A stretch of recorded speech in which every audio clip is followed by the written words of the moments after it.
السلام عليكم خواتاتي، راكم لاباس؟ نتمنى يلقاكم لا فيديو ديالي هذا في اتم الصحه والعافيه. باش ما نطولش عليكم، المهم انا جيتكم بقصه جديده ان شاء الله تنال الاعجاب ديالكم. ان شاء الله نبداو القصه ديالنا ديال هذا اليوم. سميتي محسن، في عمري 26 سنه، ولد امي وبا، ولد الناس كما كيقولوا. كنخدم في التجاره الحمد لله، ما خصني حتى خير. عايش مع والديا طايع الله فيهم، هما عينيا اللي كنشوف بهم. مهار اللي فيهم كنصرف عليهم، هازهم، وهذا واجب عليا وعلى كل واحد مازال والديه في الحياه. جات الموت اللي هي علينا حق، ومشى الوالد عند الله، الله يرحمه ويوسع عليه. كان عندي واحد الاخ صغر مني، مسؤول مني بطبيعه الحال. كنت كنحاول نوقف معاه، كان الحلم ديالو يمشي لألمانيا، فحاولت انني نحقق ليه الحلم ديالو ونوقف معاه. وكان ربي معاوني والحمد لله قدرت باش نصيفط الاخ ديالي لألمانيا. وحتى واحد اختي كانت واصله للزواج، كنت كندعي الله يرزقها بشي ولد الناس يكون مزيان، يتقى فيها وجه الله ويكون انسان صالح. نتوما عارفين ولينا نعيشوا في واحد الزمان اللي صعيب، والراجل ماشي بالهضره. يعني الراجل يجي يقول انا راجل، الرجوله هي انك تجمع بزاف الامور اللي كتخلق منك راجل، باش يعتبروك الناس يعني من الرجال. باش حيت بعض الرجال كيجيب لهم الله ان الراجل هو انه ينفخ العضلات ديالو ويبان كوستو قدام صحابو وناس الحومه، ونسى ان الراجل انك تكون تخدم وتعيل الأسرة ديالك. والراجل هو أنك تحترم الناس وتقدر مشاعرهم. الراجل هو أنك تهز والديك، ماشي هما اللي يهزوك. الراجل هو تربي وليداتك أحسن تربية وتعلمهم وتقريهم مبادئ وقيم الإسلام. وصراحة كنت كنتمنى لختي شي عريس يكون من الناس الدراوش، لاني بصراحه ما قاده على مشاكل ولا اختي تكرفص. المهم هكذا كان ربي سبحانه وتعالى راه مجيب الدعوات، ما خيبنيش، واختي رزقها بواحد ولد الناس الله يعمرها دار. حتى عائلته ناس متواضعين بسطاء في المعامله، واعتبرهم بحال بنتهم. المهم تزوجت اختي وراحت لدارها، بقيت انا والام ديالي عايشين بوحدنا. ولكن الام ديالي كانت تقول لي والله وليدي شحال غادي تبقى بوحدك، شوف لك شي بنت الناس تزوجها تعمر عليك وتعينك على هاد الدنيا، ودير وليداتك اللي عمروا عليك وتفرح معاهم. وبصراحه اوليدي بغيت نفرح بيك وبوليداتك قبل ما نموت. انت عارف صحتي بدات تقلال، والعظم بدا يتقال، والنظر بدا يمشي ليا، والايام تجري بيا، ونهار على نهار كدوب صحتي. وانا بغيتك غير تفرحني وتسمع كلامي وتشوف شي بنت الناس تعمر بها دارك وتعيش مع الحياة ديالك. بالحق وليدي اختار شي بنت الناس اللي تكون حادقة وتعرف بحق الزمان وقانعة، وتعرف تمشي حالها بداك الشيء اللي قسم ليها الله، ماشي تعسرك وتخرج منك الزيت وهمها غير كرشها والدور، وتضل الدور في القيصريات، واللي جابوا الليل يديه النهار، تشيب لك الراس وتخوي لك الجيب وتمشي معاها البركه. قلت لها امي كنتمنى الله يرزقني بشي بنت الناس تكون الصوره طبق الاصل ليك، كتشبه ليك. هذيك هي الفرحه ديالي والراحه ديالي. ما كيهمنيش امي الزين قد ما كيهمني يكون راسها صغير، كاين صحه تسمعني، كاين مرض لقاها في جنبي، تحترم ميمتي اللي كبرتني وسهرت عليا الليالي وتعاملها بحال امها. ما بغيتهاش بحال بنات اليوم اللي حاضيين غير الدوران في الزناقي والصبايغ في اليدين وراسها خاوي.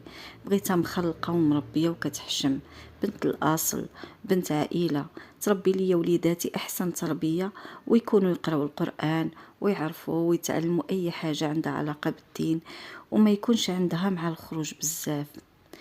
ايوا امي شافت فيا وابتسمت، قالت لي هذه كاينه وموجوده.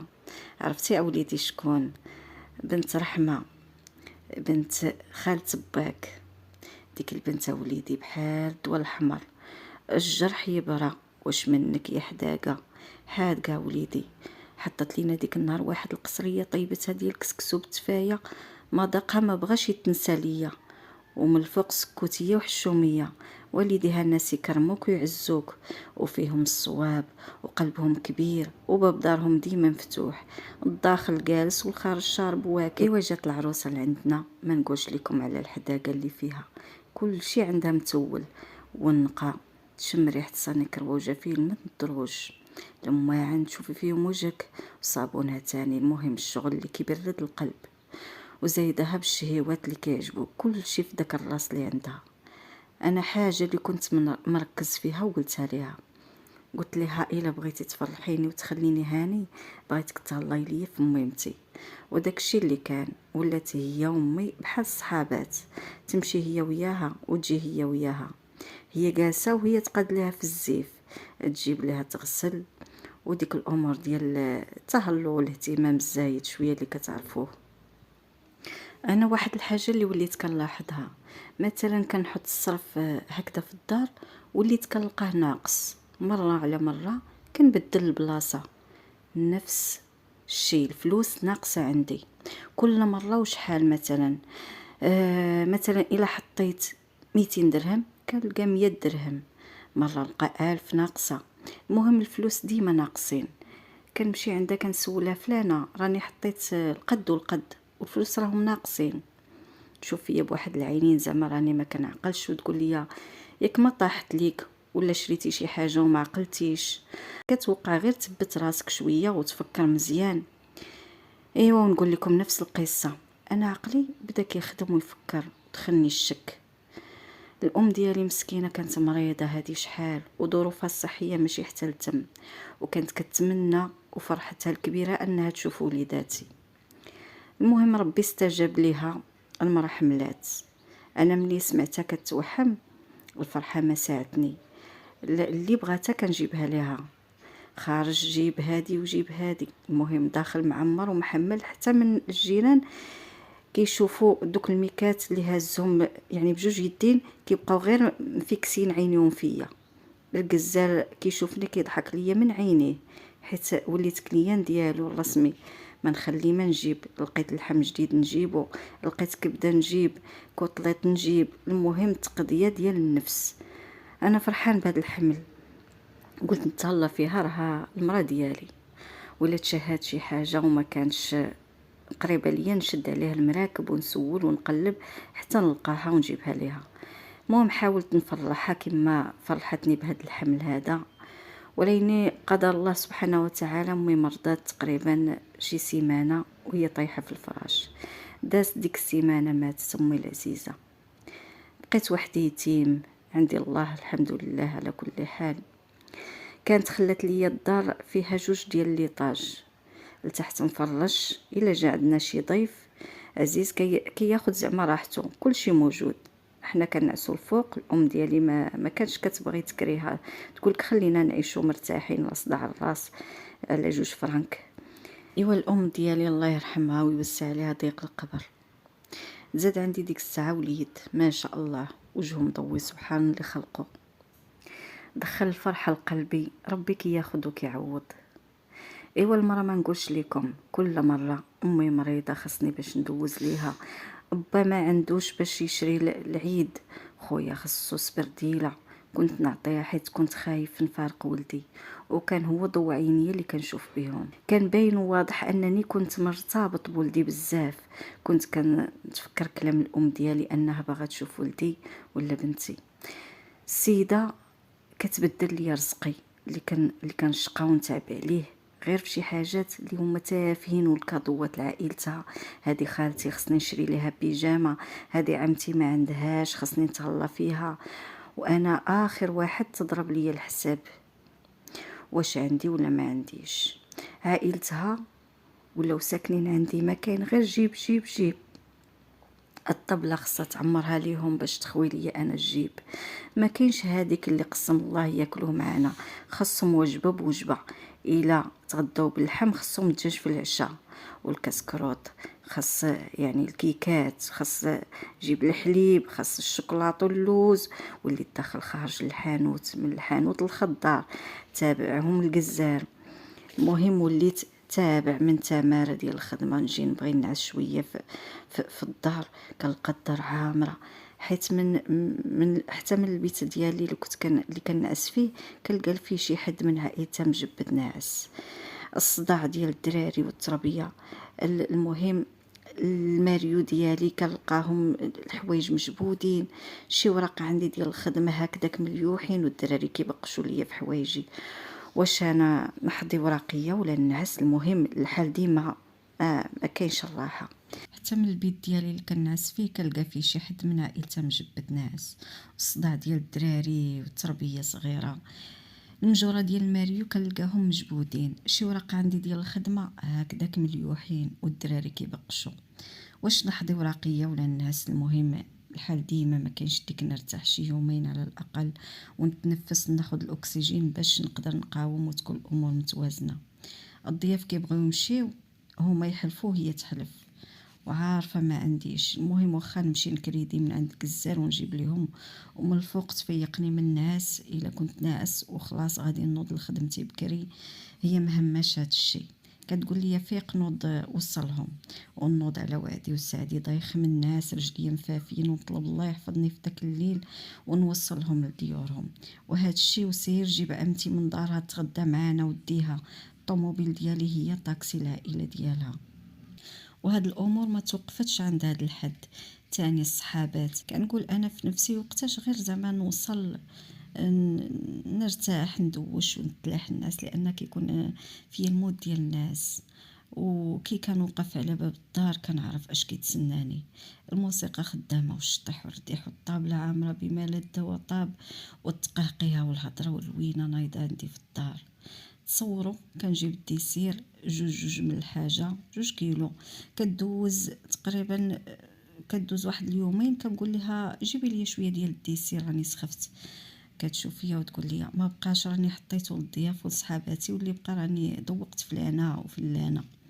العطريه عندي ما كدوش. كنقول لها ما العطريه شفتك ما كتديش. تخنزر فيا زعما واش انت حمق تسولني هذا السؤال؟ صراحه يمكن كتقسمها مع دارهم واللي تخدم عليها وعلى والديها وخوتها، وبغات تخليني على الدص، حيت شي امور ما يتقبلهاش العقل. الزيت مثلا زيت البلديه كنشري 5 لتر، زعما كنقول تهنيت كدوز شهر ولا تقريبا شي شهر ولا شهر ونص. كتقول لي راه الزيت قربت سالي، خاصك توصي صاحبك يجيب ليا باش يجيب لينا شي 5 لتر ديال الزيت اخرى. مهم راني خدام على 2 ديال الديور، نضل نجري ونجاري ونحس براسي كنجري غير في بلاصتي، لا صحه هزيتها ولا هنا عايشو في داري. تفكرت فاش كانت الام ديالي الله يرحمها في الحياه، كانت واحد بنت خالتي كتجي كتونس امي، وكانت تبارك الله طيب وتصبن. وصراحه انا ما كنتش كنجلس معهم لاني ماشي من النوع اللي كنجمع مع بنات العائله ديالي، ولكن هي كانت كتلمح الوالده كتقول لها عزيز عليا محسن بزاف درويش ومخلق. ربما كانت كتلمح باش تجي نخطبها وانا ما فهمتش، ولكن انا بصراحه كنت معتبرها بحال اختي. كانت الام ديالي كتحاول حتى هي، ولكن كنت كنخاف لاني اعتبرتها بحال اختي، ما كنتش كنشوفها بشي شوفه اخرى. المهم ملي تزوجت هاد بنت خالتي هادي، الا كانت شي مناسبه عندنا كتجي. مثلا فاش ولدت المراه ديالي جات شافتها وزراتها وجلست معاها، ولكن مراتي ما كانش كتحملها. نتوما عارفين الغيره ديال العيالات كيف عامله. برغم كما قلت لكم راني ما كنجلسش مع بنات العائله، سواء عائلتي ولا العائله ديالها، حيت انا من النوع اللي ما كنحملش نجلس الا مع المحارم ديالي. المهم دازت الايام، الاب ديالها كان مرض، دار واحد العمليه، جابت الاب ديالها لعندي للدار. صراحه ماشي مشكل ديال المرض ولا تجيبو للدار، المشكل انني انا خصني نتكلف المصاريف والناس اللي كيوصلوا ليه والعائله والمعارف وانتم عارفين الباقي. ملي هضرت معها قلت لها زعما يبقى زعما الاب ديالك تما تقابلوا امك، ولا المهم وتحضي، ولا خصاتو شي حاجه نحاول على قد المستطاع ديالي ولا قد جهدي. شافت فيا واحد الشوفه وعينيها خرجوا، قالت لي هذاك راه با نهزو في داري، واللي بغى يجي يشوفو مرحبا به، والعائله كلهم غاديين يجيو يشوفوا با عندي في داري. ايوا الباقي راكم عارفين، اللي جاب معاه شي كرطونه ديال الحليب يجلس ويتبند ويتوحم ويتشهى، واكلين اللي عجبهم، وتما جالسين دايرين السبه بالراجل والدراري الصغار. ما بقيت نعس لا ليل ولا نهار، عيني يزرقوا ليا وجهي صفار، عييت من كثره جيب جيب جيب. غرقت عند مول اللحم، غرقت عند مول الدجاج، غرقت عند مول الحانوت. حالتي صبحت حاله، ما بقيت نقدر نشري لراسي حتى شي تريكو، ولا بغيت شي تريكو خصني نمشي نقلب عليه في البال. يعني شي حاجه رخيصه هكا على قد الحال، لان ما بقاش عندي القدره والاستطاعه باش نشري شي حاجه غاليه. المهم الدماغ ديالي تبلوكا صافي، ما عرفت ما نعمل. عيطت على واحد صاحبي قال لي اجي لعندي. مشيت جلست عنده واحد 4 ايام، بغات تهبل. عيطت ليا جلست تسب فيا وتشتم فيا. قلت لها شوفي يا بنت الناس، واش بغيتي تحمقيني وتهبليني وتخليني داير في الزناقي؟ ايوا مالي اختي على هاد العيشه. قلت لها جامع ليا التصيله والفصيله بحال اللي عندي العرس، هادشي ما غاديش نتحملو. انا ما قدرش. قلت لها ما قدرش نتحمل هادشي بزاف عليا. قالت لي اييه وليتي تهضر، حشمتيني قدام عائلتي وبان لي مريض. ما نكذبش عليكم، قلبي عمر، ما بقيت قادر نتحمل. طفيت داك المشقوف ديال التليفون اللي غادي يسمعني صوتها. المهم دازت ديك الليله، جلست بت فيها عند صاحبي باش نرتاح ونستعد ليوم جديد، نشوف تاني شنو غيوقع فيه. المهم الصباح مشيت دخلت للدار، سلمت عليهم فمي ودخلت. قالت لي فين كنتي؟ قلت لها جاتني واحد السفريه على غفله على حساب شي سلعه، ما بغيتش نقول لها فين كنت. والضياف حسوا وفهموا، وفي نفس الوقت ما فهموش حيت بقاو زايدين في الجلسه. دازت شي يومين عاد ناضوا جمعوا الوقفه. ديك الساعه فهموا راسهم. كنت مشاهيش شويه دجاج مقطع مشرمل، كنت خازنو حاطو في الفريكو. مشيت نقلب لقيتو مشى في كرشهم كلاوه، ما لقيتوش. المشكل هادشي فوق طاقتي، ما بقيتش كنرتاح لهادشي بزاف. حس براسي بحال وليت بحال شي، خصني نكون بحال شي بنكه كنطبع الفلوس. المهم صراحه جعلوا مني راجل اخر، حيت ما بقيتش قادر نسكت على هاد الفعايل هادو. انا اللي مصبرني عليها غير ولدي، حيت عارفه عزيز عليا وغاديه تاخدو وتخليني كي الهبيل. وكيفاش غندير ديك الساعه؟ ولدي هو اللي كنملك في هاد الدنيا. المهم هي تعكست وزادت فوق من داك الشيء، واللي فيه شي حاجه كتبقى فيه، ما كاين غير الصحابات والضياع. المهم والزرود معاهم. زعما انا ما مسوقاش ليك تغدى تموت واخا تقول لي بغيتي. من هادشي كامل قررت قالت لك باش تختل الولد، وكانت ظروفي شويه قاصحه مع دوك العراضات وزادت. ايوا المهم بقات حتى عملت اللي بغات، خدت الولد. ايوا الكوامل كيطيبوا عامرين باللحم والدجاج والحلوى حتى هي قادتها. طنسيو غادي يطلع ليا. ملي كنتعصب كنت كنمشي للقهوه. ايوا نتوما عارفين الماسق والشطيح والرديح خدام والهيت والركزه. ايوا ها كيتحز مئارين تحزم. ايوا الدري خرج مع شي دراري من عائلته الزنقه باش يلعبوا ويهنيهم هما من الصداع. ايوا ولدي واقف كيلعب، حتى واحد مسخوط الوالدين جاي مكسير يضربو، حتى لاحو للسما وتردخ راسو مع واحد البوطو. الله يا ربي ولدي فين؟ ولدي مات. كنت ديك الساعه مازال انا في القهوه، صونا ليا واحد من العائله ديالها قال لي فلان اجي دابا راه وقعت شي حاجه. قلت ليه شنو واقع؟ قول لي. قال لي الله يكون في عونك. انا بديت نجري ونغوت في التليفون بحال شي هبيل. شنو واقع؟ قول لي دغيا. قال لي ولدك مالو؟ ولدك راه بغاه الله، راه مات، الله يصبرك. كنجري وكنطيح، شديت في راسي، دموعي نازلين بحال شي شلال. خلق الله كلشي كيقولوا مال هاد السيد مسكين. ايوا وصلت كنشوف البكاوات والغوات، انا ما شعرتش، بقيت كنضرب باش ما لقيت. وشي رجال ما عرفتهمش كيفكوني منهم. ارتحيتي دابا؟ شفتي فين خرجت كثرت الصحابات والزرودات؟ خرجتي لي على صحتي وعلى حياتي ورزقي، وزدتيها بولدي، ضيعتيه ليا بالاهمال ديالك. انت مرا ديال الدار، يعول عليك الراجل ويامنك على رزقه وولادو. لا انت ما تستاهلينيش، وما تستاهليش تكوني زوجه ولا حيت بزاف عليك تحضي ولادك وتربيهم. تخلي صحاباتك والزرودات ديالك وتقابلي ولادك، بزاف عليك. ايوا خليهم ينفعوك دابا، الزرودات ديالك وصحاباتك. ولدي ضاع بسبب الاهمال، ودموعي ما بغاوش يحبسوا. كيفاش نسى ولدي؟ وولدي هو اللي كان مصبرني على هذا الشيء كامل. كيفاش نحبس دموعي؟ ولدي مشى ضحيه ديال مرا ما محملاش المسؤوليه وما عرفاش قيمه ولدها. هاديه صحاباتها توجد ليهم ومخليه ولدها صغير في الزنقه. ولدي يلاه تختن، ولدي اللي كان مصبرني على عيشة الدل. من اليوم هاد الدار هادي ما غاداش تعتبي فيها ولا تحلمي بها. دار ولدي اللي مات بسبابك ما غاداش تقدري تدخلي ليها. هنا سالينا. بكاو معايا اللي بكاو، صبروني اللي حسوا بيا، صبروني بجزاء الصابرين، ولكن انا حلفت انها ما تدخلش لداري. تودعت مع ولدي وعنقت واخرت عنيقه وبكيت وشكيت همي لله اللي حاس بيا، ومشيت للبلاصه اللي غتجمعنا كاملين. دفنت ولدي ورجعت. الكلمه اللي قلت ليها سيري لداركم، اللي بغى يأذيك يأذيك تما، واللي بغى يأذيني مرحبا. بقات تغوت وطيح وتنوض، ولكني قلت ليها اللي مشى عمرو يرجع. عطيتك كل شيء بين يديك، خرجتي عليا لا مصروف بقى ليا ولا ولدي اللي كنت كنحلم به، واللي راجل ونشوف فيه الدنيا ونشوف وليداتو. صراحه العائله ديالي كلهم جاو وكانوا في جنبي وعاونوني لا ماديا ولا معنويا. السيده نفضاتني ما لقيت حتى باش ندير العزول ولدي. كانوا عماتي وخالاتي واسيوني وذكروني بالله، وان الله سبحانه وتعالى مازال ربي يعوضني بالذريه، وقالوا لي يا ربي كريم ورحيم وعنده اسباب وهو مسبب الاسباب.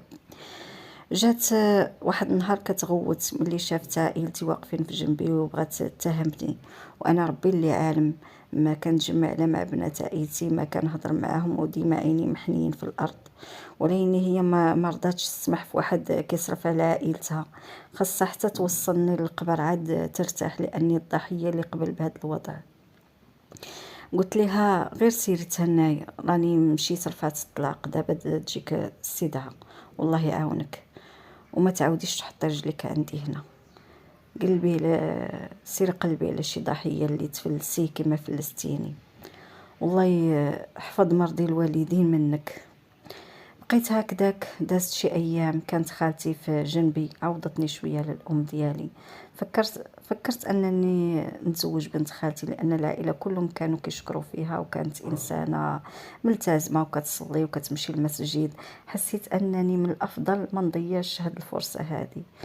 خلاص طلقت وارتحيت ودويت مع خالتي وتناقشنا، وكانت كانت كانت شروط، خصوصا من جهه الصحابات اللي كانوا سبب في هذا الشيء اللي وقع ليا. اي حاجه عندها حدود. قالت لي يديك طويله عليا الا لقيتيني مجمعه مع الصحابات وانت ما راضيش عليا.